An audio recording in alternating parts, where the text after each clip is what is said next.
So this customer is actually a AAA member. We made an appointment. He already had a contractor that was building the room, but he wanted an expert, in wine storage to come in and design it for him. So he didn't know what to expect. He was kind of relying on me to give him the look. But he did tell me that he wanted to store glassware. He wanted bins for some large bottles. I kind of talked him into the display area. He wasn't really familiar with that. And such a big room, I went double high for that. And then just gave him, some different looks of the bins. I like the chevron display up on top there above the opening. There's still like some lights that are not installed. Like there'd be a light in that squared off area in the back. This room has 12-foot high ceilings. It's got, 2,100 bottle capacity. He incorporated this cornice piece up, as you can see up in the corner. He wanted it in the room. It's got the wine ladder set up in here. He's got dual 2-high angle display that's lit up. And then just some different bins, the chevron look in the back straight ahead there, some horizontal display. He has the island in the center that you can utilize to bring stuff in, set glasses down, bottles down. In that rectangle area on that last pic there, there's glass stemware goes in there.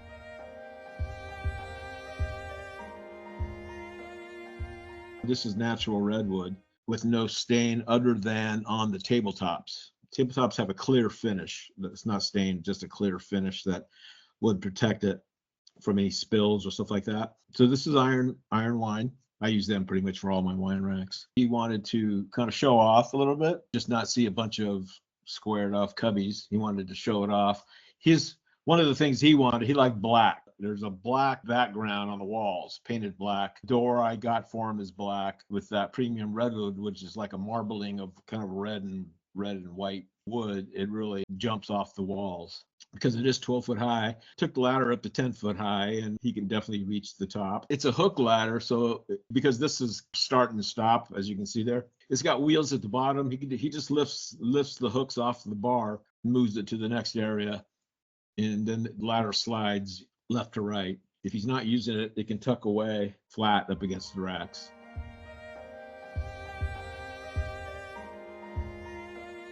So the contractor that he had hired to do the remodel, he already brought in or bought a cooling system, which was fine. So we vapor barrier insulated the walls, put the electrical, pointed out where it needed to go. And then we drywalled, and he had the painters come in and paint the wall. And the flooring. I didn't do the flooring or the painting. We just did the insulation part, vapor barrier. Typically, the contractor wants me to do it. They don't want responsibility of that. And I'd rather have it because if I'm doing the cooling system, I want to do the walls. I want to make sure so that, anything that would happen down the road, I would be responsible for. I was happy to work with him. He seemed like he definitely knew what he's doing, but I didn't have any control of the cooling system. But I did make sure that they did a heat load and that it was properly sized. I had this guy, double check that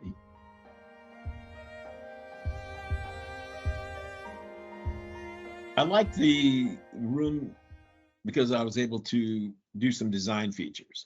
The one thing I didn't like that turned out, if you see the display rows, there's a bar at every spot, up and down, up and down. Typically, those would be like every fourth bottle, but there's two options. There's this option, and then there's that other option. And I somehow missed it on the drawings because I would have changed it if I saw that. And then if you notice, everything is lattice. The bins below there, up above, which is perfectly great. It holds the capacity. It's a cost saver. It also is less wood.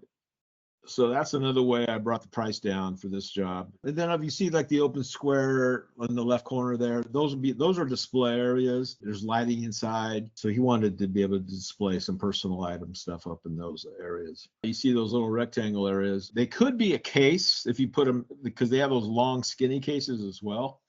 But what I have that for is for magnums. They can easily be stacked in those areas. That back area that's the focal wall. It's double deep, which creates that counter space left to right. And there's a drawer right below that and a cabinet below that as well. So for his knickknacks, and then that island is double deep as well. So you come in, if you're loading, especially if you're loading bottles or cases, you come in, you can set something down on one of those tabletops and then move around pretty easily in the room. Or as you can bring people in and have a glass of wine, you can set it down.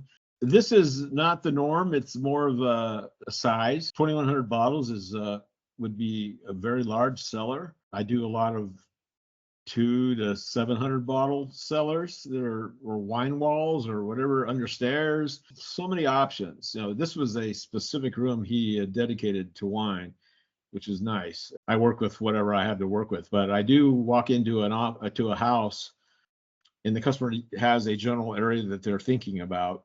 And this happened to me recently where they thought they wanted to do something under the stairs. And I could have done it, but it had challenges. And bottle capacity was going to be like 150 bottles. And the price was going to be like, $40,000. So it didn't make sense. When I walk in, I saw a niche on the wall that was, 9 foot high, 8 foot wide, that they just had some little furniture stuff in there. I said, that would be such a better location for your wine cellar. And you're going to get, 700 bottles in there. Price is going to be very similar probably. And, you're going to get a lot more for your buck. So they appreciate that I'm just not out to get I'm looking out for the customer. I always do that when I walk into a home. I'm just looking around for the best spot, even though it may not be where they were thinking originally.